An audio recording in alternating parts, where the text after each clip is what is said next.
இலங்கை தமிழர்கள் பிரச்சனையில் என்னுடைய நிலைப்பாடு அனைவருக்கும் நன்கு தெரிந்த ஒன்று.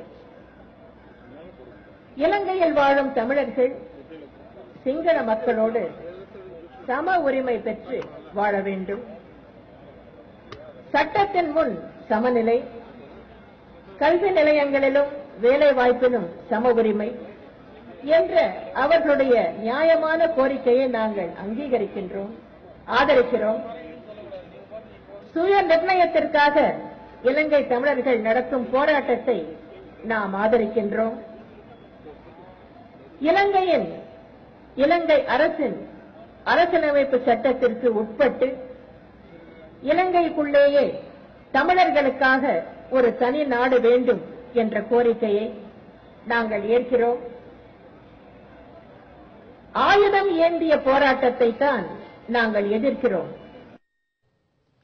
இந்திய இறையாண்மைக்கு எதிராக பேசிய கைது செய்யப்பட்ட சீமான் சிறையில் அடைக்கப்பட்டதாகவும், ஆனால் அதே கருத்துக்களை தெரிவித்த கருணாநிதியோ முதலமைச்சர் பதவியில் அமர்ந்து கொண்டு எல்லோரையும் ஆட்டி படைப்பதாகவும் செல்வி ஜெயலலிதா தெரிவித்தார்.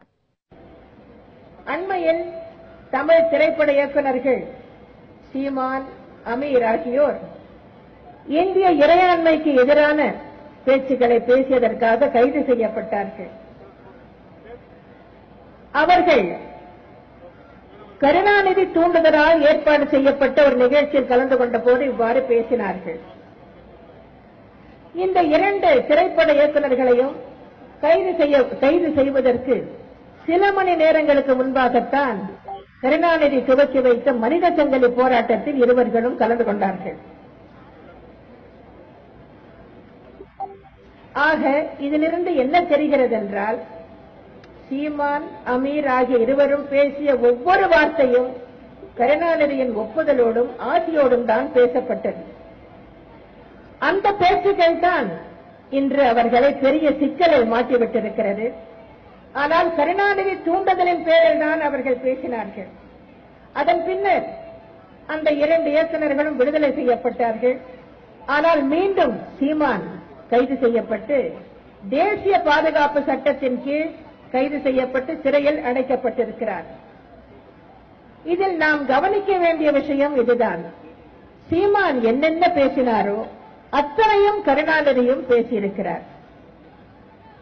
சீமான் என்னென்ன வார்த்தைகளை கூறினாரோ அத்தனையும் கருணாநிதியும் முழங்கியிருக்கிறார். ஆனால் இன்று சீமான் சிறையில் இருக்கிறார். கருணாநிதியோ தலைமை பீடத்தில் முதலமைச்சராக உட்கார்ந்து கொண்டு அனைவரையும் ஆட்டிப்படைக்கிறார். நாடாளுமன்ற தேர்தலில் காங்கிரஸ் திமுக கூட்டணிக்கு மக்கள் தக்க பாடம் புகட்டுவார்கள் என்றும் செல்வி ஜெயலலிதா குறிப்பிட்டார்.